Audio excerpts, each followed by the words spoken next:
this is Alex for Home Reshare, and in this video I'm gonna talk you through my Graham Coxon inspired rig.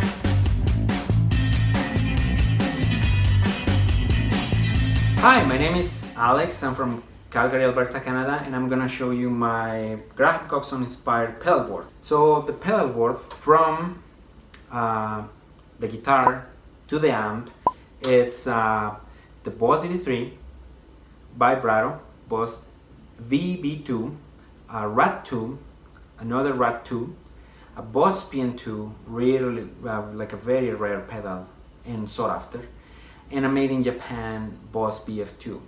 Now this is pretty much his live setup or pedalboard from 1993, the album Leisure, to 1999, the album 13, with a few minor changes, for instance including a fuzz in between the RAD and the vibrato. I must say this is a very unusual signal change for a pedalboard, in which I really never, like before getting into Graham, I really never thought about putting the delay like in front, and I really tried to do it and like maybe putting it here. Actually he did it like that in his later boards when he got back together with them in like 2009, 2012, as well as his board in 2015.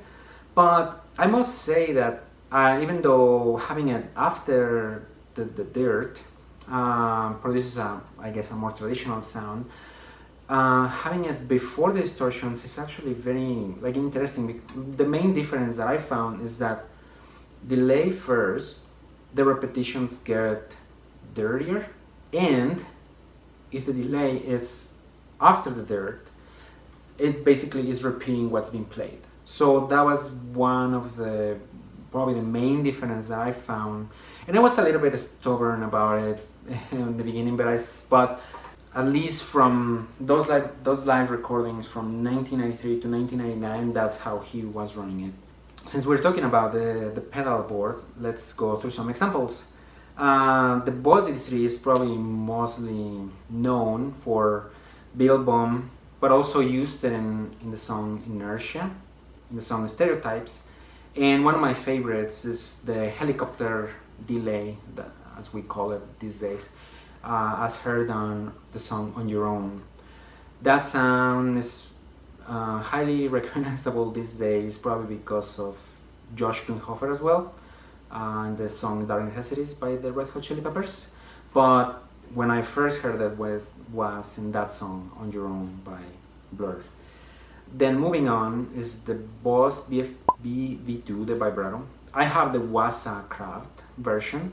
He used the real deal, but this is a very good substitute for that pedal, even though not the same. It's a similar take on it, and it's as close as probably you can get without getting an original unit. You can hear it in songs like Jubilee, the bridge part for Country House, as well as the solo in the song Coffee and TV. It's probably a lot of people know that one. And then one question, and it's probably like the most frequently asked question, is how does these two interact?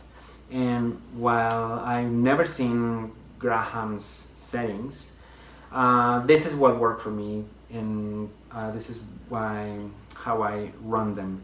So I run the first one kind of like an overdrive, like a boost overdrive sound, and then this one I run it as a distortion.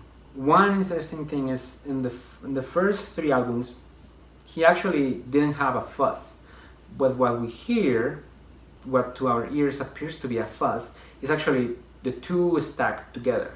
And so with this combination I found you can have pretty much all the characteristics that in a very versatile dirt section. So you can have either a boost or overdrive, and then this one you can have more of a distortion, but with combine you also gain more harmonic content as well as a fuzz type of sound. I have these ones modded by Kinatone. The modification include the addition of the original chip, the LM chip, which with the rats that Graham used had. As an addition, like Graham is also known for the Shine FY2, the companion fuzz.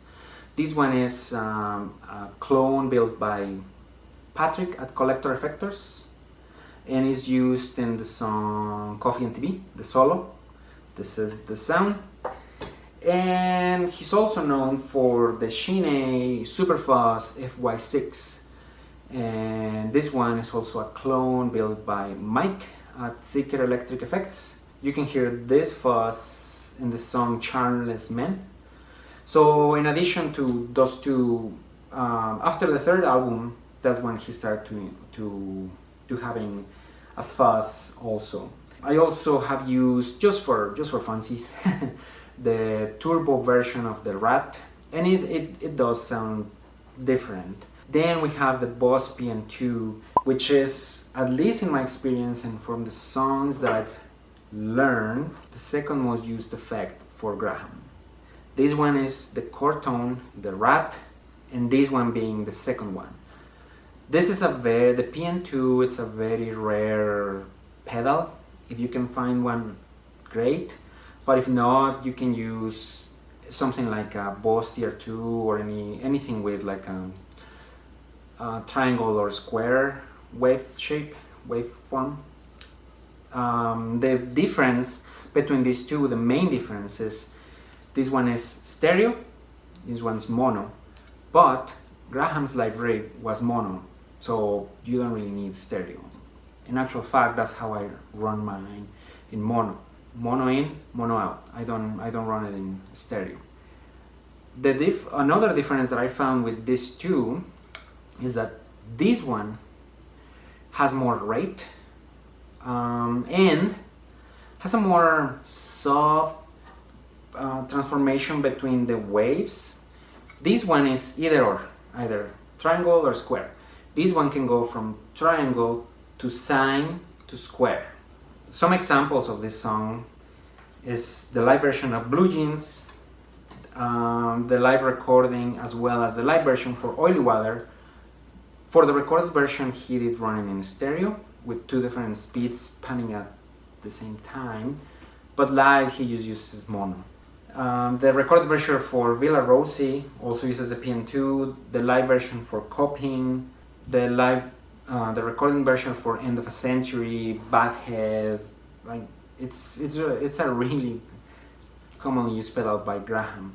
Even the solo for Coffee and TV, he uses this one. And finally, the Boss BF2. This is a very classic flanger. This is the Japanese version. You can also like get close with it with the Taiwanese version.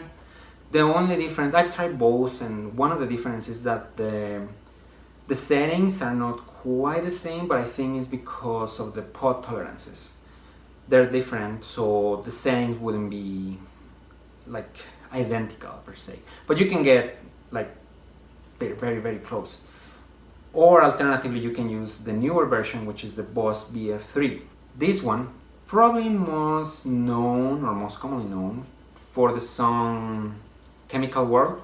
A lot of people it's a vibrato. A lot of people think that it's a vibrato, but no, it's actually a BF2. Another example of this one is the song Girls and Boys with that jet flanging sound. Is this one. And another example could be, is the song Bank Holiday. With all the settings maxed out, you can get like a laser type of sound. Anyway, so that's my board. The board itself is a Pedal Train Metro 20 powered by Strymon Ojai. And yeah, that's pretty much it. Now let's talk about guitars.